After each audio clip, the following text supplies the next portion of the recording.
خبروں کے خلاصے سے۔ صاحب سمو امیر آج پولیس کالج کے چوتھے بیچ کی تقریب تقسیم اسناد کی سرپرستی فرما رہے ہیں۔ صاحب سمو امیر کی جانب سے برادر ملک کویت کے امیر کے نام دستی خط۔ قطر موندیال 2022 کے مقابلوں کے ٹکٹوں کی فروخت کا پہلا مرحلہ شروع کر دیا گیا ہے۔ اور جو بائیڈن نے روس کو متنبہ کیا ہے کہ اگر اس نے یوکرین پر چڑھائی کی تو اسے اس کی بھاری قیمت چکانی پڑے گی۔ یہ تھا اہم خبروں کا خلاصہ، اور اب پیش خدمت ہے ریڈیو قطر سے آج کا پہلا مفصل نشریہ۔ بسم اللہ الرحمن الرحیم۔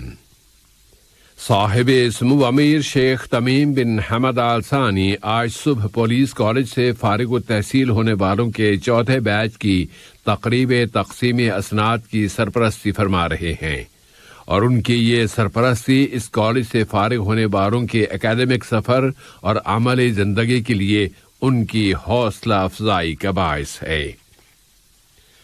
صاحب سمو امیر شیخ تمیم بن حمد آل ثانی نے برادر ملک کویت کے امیر شیخ نواف الاحمد الجابر الصباح کے نام ایک دستی خط ارسال کیا ہے۔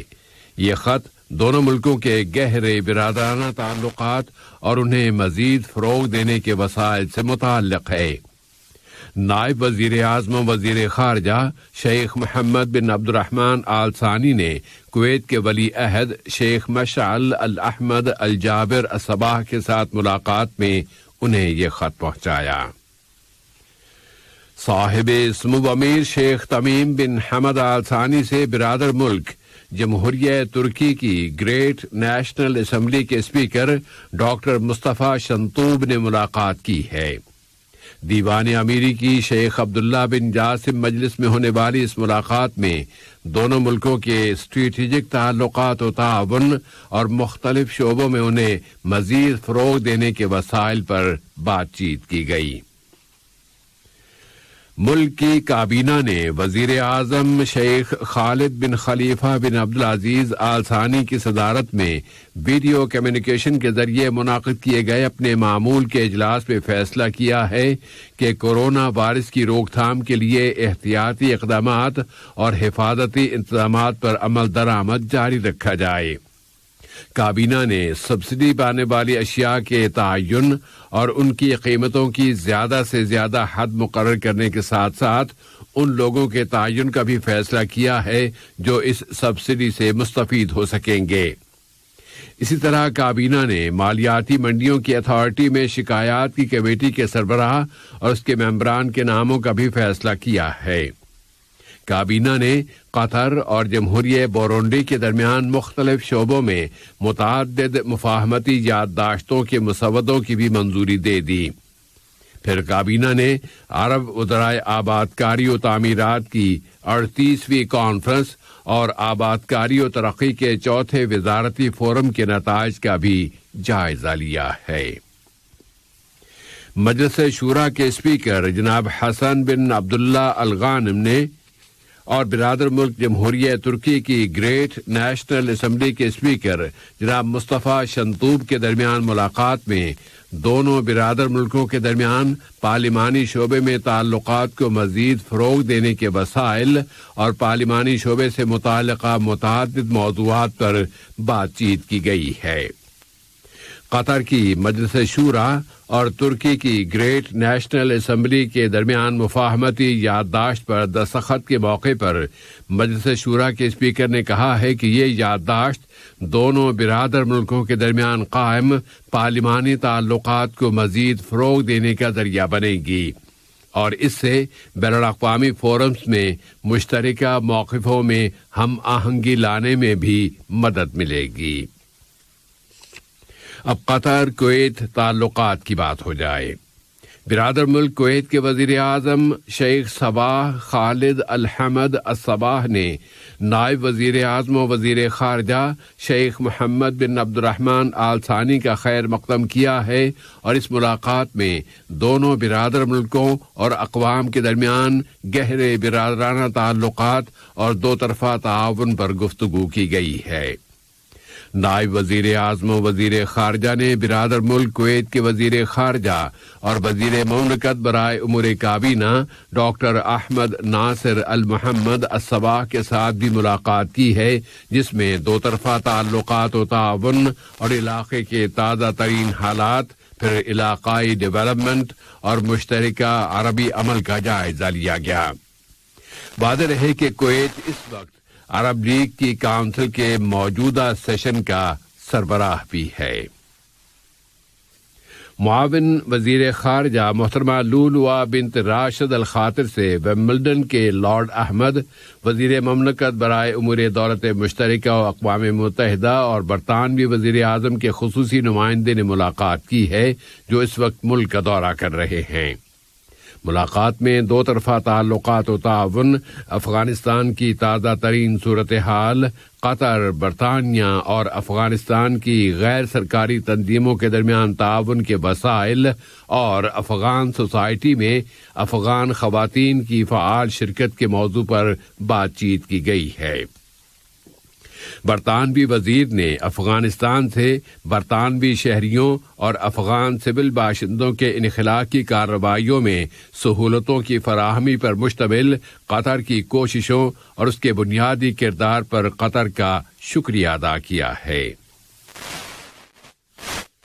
افغان دارالحکومت کابل میں گزشتہ 2 روز کے دوران قطر اور برادر ملک جمہوریہ ترکی اور افغانستان کی نگران حکومت کے ساتھ کابل کے بین الاقوامی ہوائی اڈے کی ایڈمنسٹریشن اور اس کے آپریشن کے موضوعات پر پے در پے مذاکرات ہوئے ہیں۔ تینوں اطراف نے ان مذاکرات کے رخ پر اپنے اطمینان کا اظہار کیا ہے اور فیصلہ کیا ہے کہ ان موضوعات پر اگلے ہفتے دوحہ میں ہونے والے مذاکرات کے نئے دور میں گفتگو اور بات چیت مکمل کر لی جائے گی۔ طرابلس میں لیبیا کی متحدہ قومی حکومت نے لیبیا میں امن اور استحکام کی بحالی کے لیے قطر کی کوششوں کو بہت قابل قدر بتایا ہے۔ اس نے وہاں کے بحران کی ابتدا سے لے کر اب تک قطر کی جانب سے کی جانے والی کوششوں کا بھی ذکر کیا ہے۔ فٹ بال ورلڈ کپ چیمپئن شپ فیفا قطر 2022 کے مقابلوں کے ٹکٹس اس چیمپئن شپ کی ویب سائٹ پر فروخت کا پہلا مرحلہ شروع کر دیا گیا ہے۔ ورلڈ کپ چیمپئن شپ کے ایگزیکٹو چیئرمین جناب ناصر الخاطر نے اس موقع پر کہا ہے کہ یہ موندیال ایک غیر معمولی موندیال ثابت ہوگا کہ یہ پہلی مرتبہ مڈل ایسٹ میں منعقد کیا جا رہا ہے، اور اس وقت ورلڈ کپ کے میچوں کے ٹکٹوں کی فروخت اس تاریخ ساز ورلڈ کپ کی کیمپین کا ایک حصہ ہے۔ اب ملک میں صحت کی صورتحال کی طرف آتے ہیں۔ یہاں اب کورونا وائرس سے متاثر ہونے والوں کی تعداد میں کمی آنا شروع ہو گئی ہے۔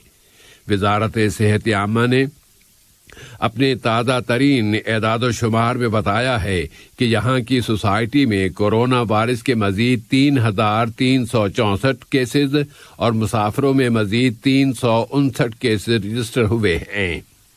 اس بیماری کا ایک اور مریض فوت ہو گیا ہے، اس کی عمر 88 برس تھی۔ وزارت صحت نے بتایا ہے کہ مزید 3,542 مریض اب صحت یاب ہو گئے ہیں۔ اس طرح یہاں اب تک اس مرض سے شفا پانے والوں کی کل تعداد 2,67,824 ہو گئی ہے۔ گو متاثرین کی تعداد میں کمی آنا شروع ہو گئی ہے، لیکن وزارت صحت عامہ نے متنبہ کرتے ہوئے کہا ہے کہ اس وائرس کے خلاف جنگ میں موجودہ مرحلہ بہت خطرناک ہے، اور اس نے زور دے کر کہا ہے کہ سوسائٹی کے تمام اہل افراد کو بلا تاخیر ویکسین کی بوسٹر ڈوز لگوا لینا بہت اہمیت کا حامل ہے۔ قطر الخیریہ یعنی قطر چیریٹی نے شام لبنان سرحد پر واقع اراسال نامی علاقے میں موجود تمام شامی پناہ گزینوں کے کیمپوں کی طرف 10 ٹرکوں کے ایک قافلے کی روانگی کا اعلان کر دیا ہے۔ ان ٹرکوں میں فوڈ باسکٹس، کپڑے اور ایندھن بھیجا گیا ہے تاکہ وہاں ان پناہ گزینوں کی انسانی ضرورتیں پوری کی جا سکیں۔ واضح رہے کہ قطر چیریٹی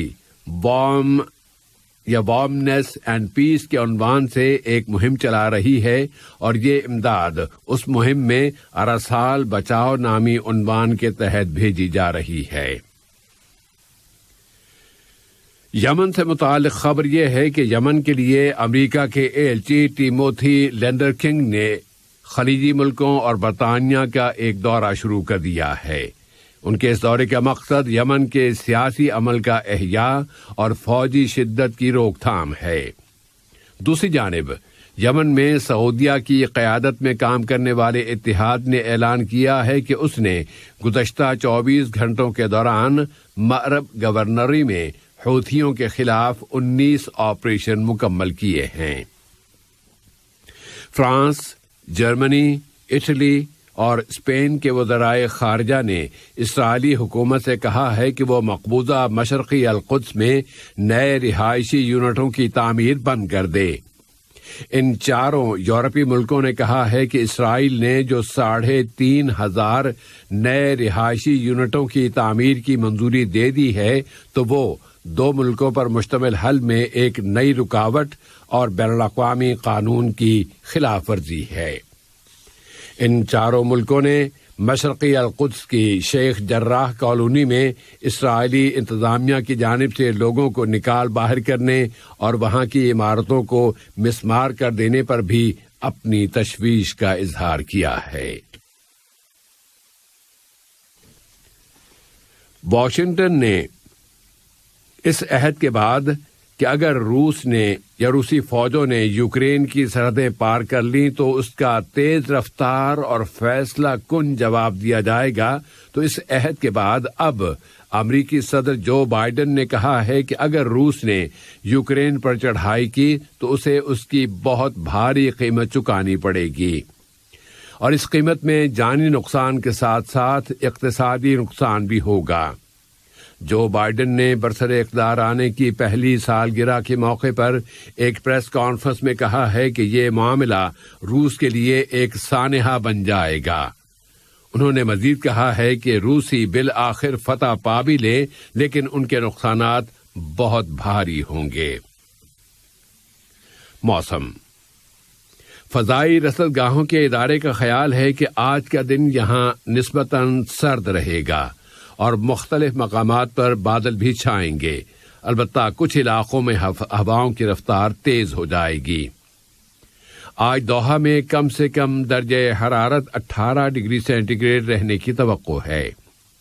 کچھ عربی اور عالمی دارالحکومتوں کا درجہ حرارت اس طرح ہے: مکہ مکرمہ 14 degree centigrade, Kuwait 9 degree centigrade, Oman 0 degree centigrade, Istanbul اور لندن کا درجہ حرارت 2 ڈگری سینٹی گریڈ ہے، جبکہ نیو یارک کا درجہ حرارت 7 ڈگری سینٹی گریڈ بتایا جاتا ہے۔